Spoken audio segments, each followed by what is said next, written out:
At Ines Group Berhad, we have built a strong foundation as a Malaysia-based edible bird's nest company. Our subsidiaries Mingfeng and Dynamic Transforms are among the top 10 Malaysian companies exporting raw, cleaned edible bird's nests to China, reinforcing our position as one of the leading market players in Malaysia's edible bird's nest industry. Looking ahead, we are focused on long-term growth and value creation. Our plans include manufacturing bottled bird's nest and other herbal beverages in-house, giving us greater control over quality, product development, and formulation flexibility.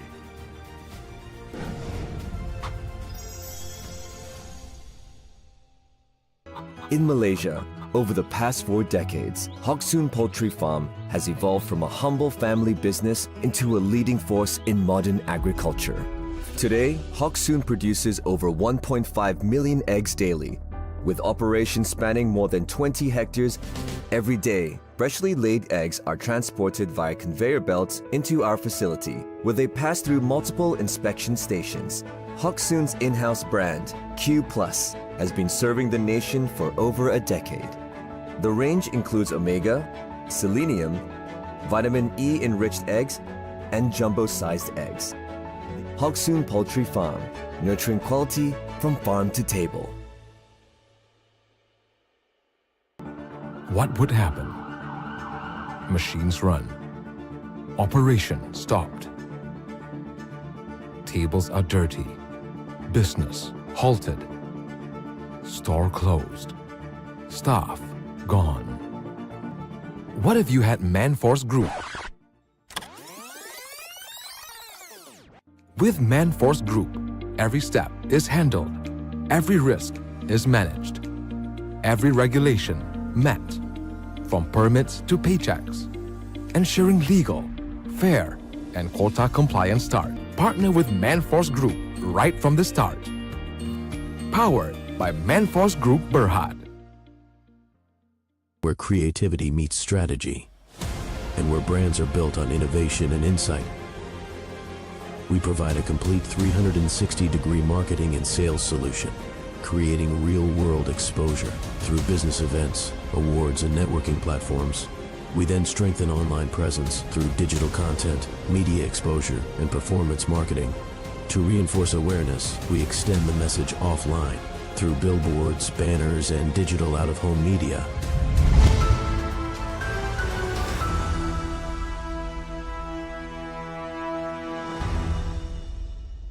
KleverStock is a content-driven financial media and investor insights platform.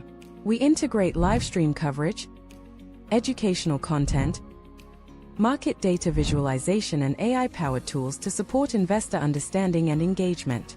In the past year, we achieved significant momentum across our operations and market visibility.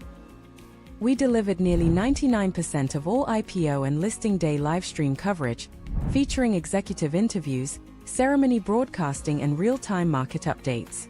We collaborated with major corporates including Foodie, Aquawalk, and many others.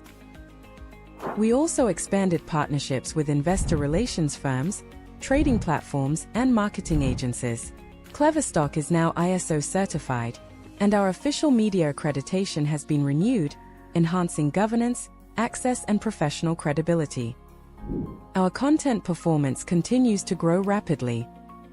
We achieved over 10 million impressions across social platforms, 1.2 million unique visitors in 2025, and more than 630,000 live stream views driven by our IPO and market coverage. These results reinforce our growing influence and visibility across the financial community.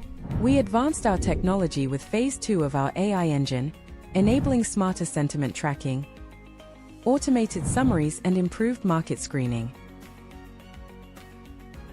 Our priorities for 2025 include strengthening strategic partnerships, enhancing our IPO and corporate livestream capabilities, expanding content production, and accelerating AI-powered investor tools. We remain focused on innovation, consistency, and delivering market-relevant insights. KleverStock remains committed to growth, technology advancement, and delivering meaningful impact to our clients, partners, and audiences. In a world powered by data, Electricity is not optional, it is foundational.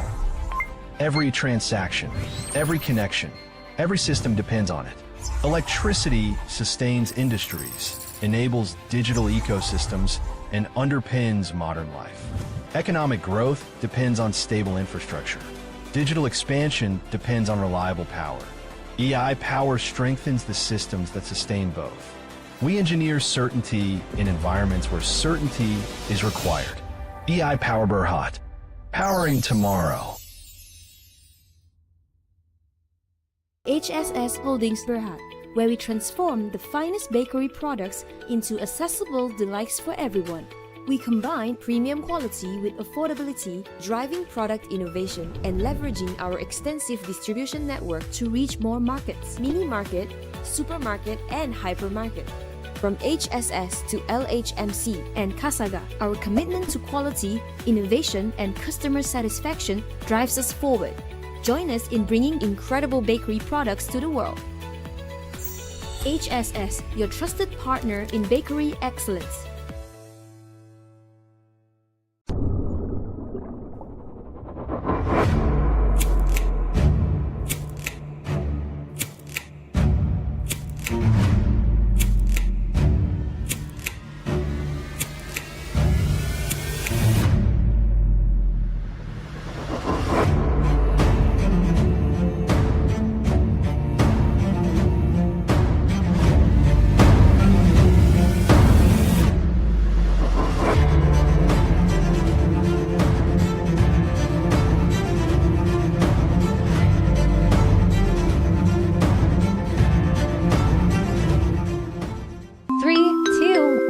Go!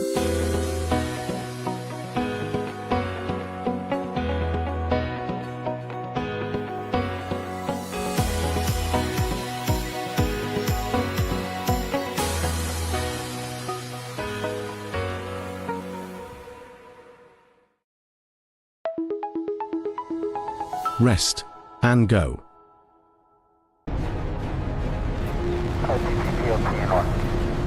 SRO. SRO, so you have a range clear launch.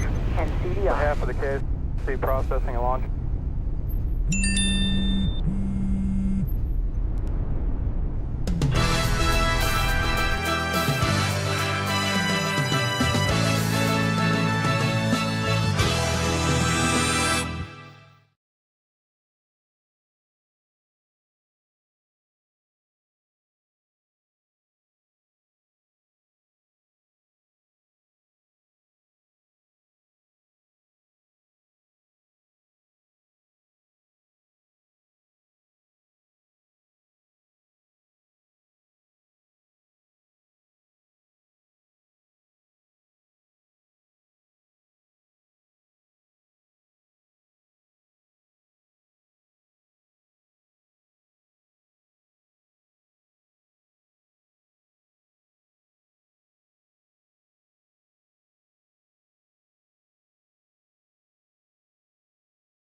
Apologies for the technical issues. We will now continue with the market wrap. Bursa Malaysia reopened on a positive footing this morning as local equities resumed trading following the holiday break, with investors keying in on corporate financial releases and solid domestic economic fundamentals. At 9:06 a.m., the benchmark FTSE Bursa Malaysia KLCI advanced 5.62 points to 1,741.95. Apex Securities expects the index to trade cautiously with a mildly positive bias, driven primarily by individual stock selections during the high of the earnings season. Financial heavyweights led the morning advance. Maybank gained 6 cents to 10 ringgit and 62 cents. CIMB rose 7 cents to 8 ringgit and 3 cents. And Public Bank added 6 cents to 5 ringgit and 16 cents. Telecommunications counters also supported the market, with Maxis adding 7 cents to 3 ringgit and 88 cents and Celcom Digi climbing 5 cents to 2 ringgit and 91 cents. Infrastructure giant Gamuda advanced 4 cents to 4 ringgit and 40 cents, while healthcare provider IHH Healthcare added 7 cents to 8 ringgit and 22 cents. Among actively traded counters, EMS provider NationGate Holdings staged a strong surge, jumping 15 cents to 1 ringgit and 64 cents. EV manufacturer Ni Hsin rose 1 cent to 15.5 cents, and steel maker S Steel Group gained 1.5 cents to 9 cents. On global macro fronts, traders are monitoring upcoming US GDP data, inflation prints, and the Jackson Hole Economic Symposium for rate guidance. Technology counters remain under close observation ahead of Nvidia quarterly results, while energy and plantation stocks face near-term pressure following sharp pullback in global crude oil prices. Moving on to our local currency and foreign exchange. The Malaysian ringgit opened on a firmer note against the US dollar this morning, supported by a softening greenback and a retreat in long-term US Treasury yields. At 8:04 a.m., the local unit edged up to 4.0380 or 4.0445 against the US dollar, compared to Monday's closing rate of 4.0405 or 4.0440, following the market closure on Tuesday for the Prophet Muhammad's birthday holiday. Bank Muamalat Malaysia Chief Economist Dr. Muhammad Afzanizam Abdul Rashid noted that the 30-year US Treasury bond yield is by 6 basis points to 5.17%, while the US dollar index declined 0.1% to 98.905 points. The easing yields follow reports that the US Treasury Department may tap its Treasury General Account to fund buyback operations, relieving upward pressure on US interest rate expectations. In cross-currency markets, the ringgit posted mixed performances against major and regional currencies. The local note advanced against the Japanese yen to 2.5360 or 2.5402, while edging lower against the British pound to 5.5099 or 5.5187 against the euro to 4.7140 or 4.7215.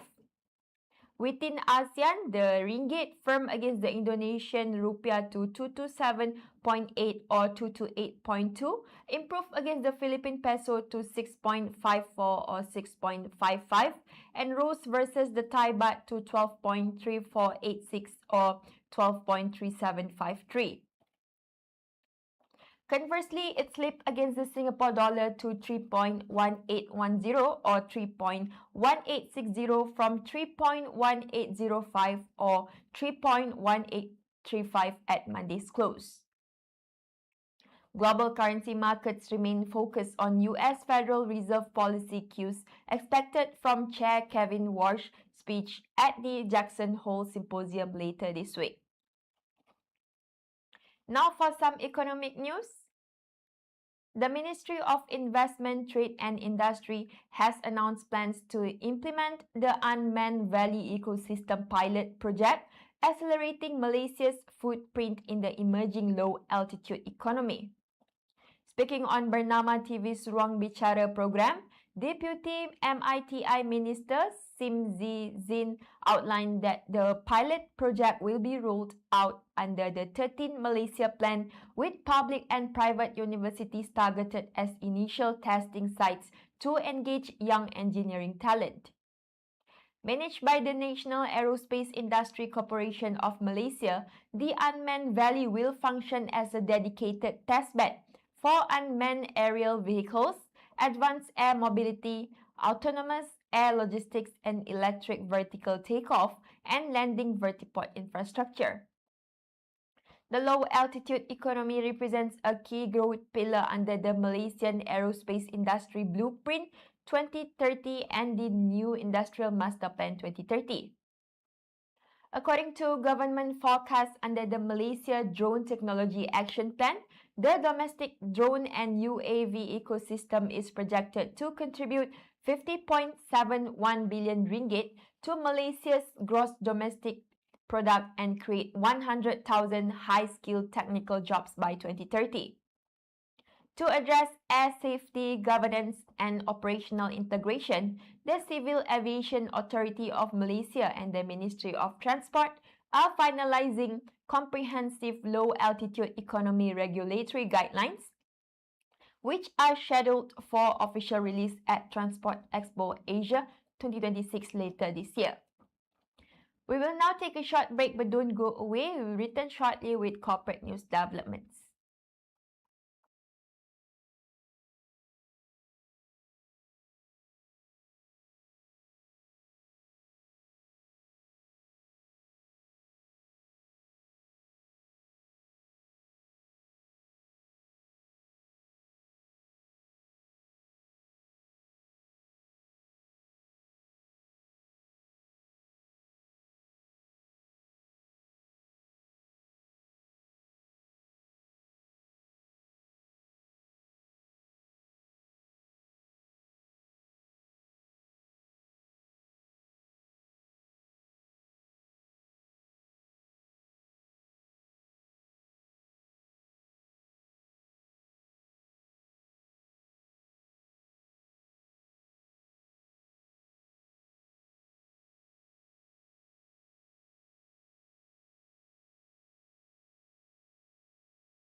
Welcome back to the Midday Roundup. Let's continue with some corporate updates. Shares of Sime Darby Property Berhad surged to a 6-week high of RM1.41 in early trading today as investors reacted favorably to the developer's strong second quarter financial results and an enhanced dividend policy. The rally comes after Sime Darby Property reported that its second quarter of financial year 2026 net profit more than doubled to RM322.04 million, driven by robust industrial property sales and expanding recurring income from its investment asset portfolio. A key contributor to this recurring stream was the newly completed DC1 data center at Elmina Business Park, which generated approximately RM27 million in lease income during the quarter. In tandem with the results, management announced an updated dividend policy targeting a payout ratio of 40% to 60% of consolidated net profit, up from its previous 20% baseline.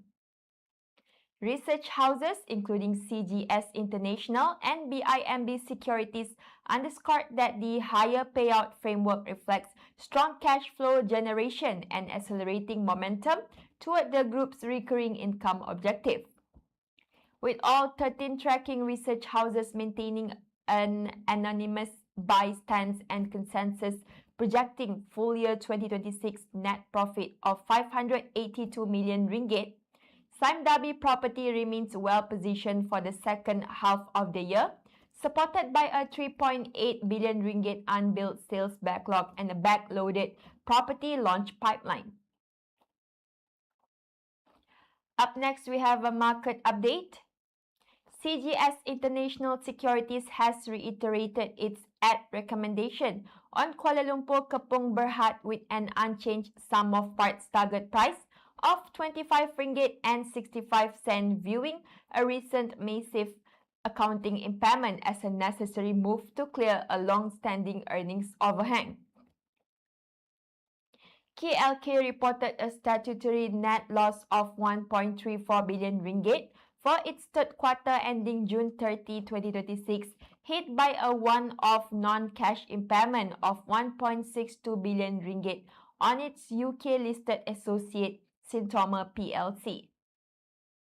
Excluding this impairment and other non-operational items, core net profit came in at RM287 million, up 4% quarter-on-quarter, bringing 9-month core net profit to RM902 million, which met both house and consensus expectations.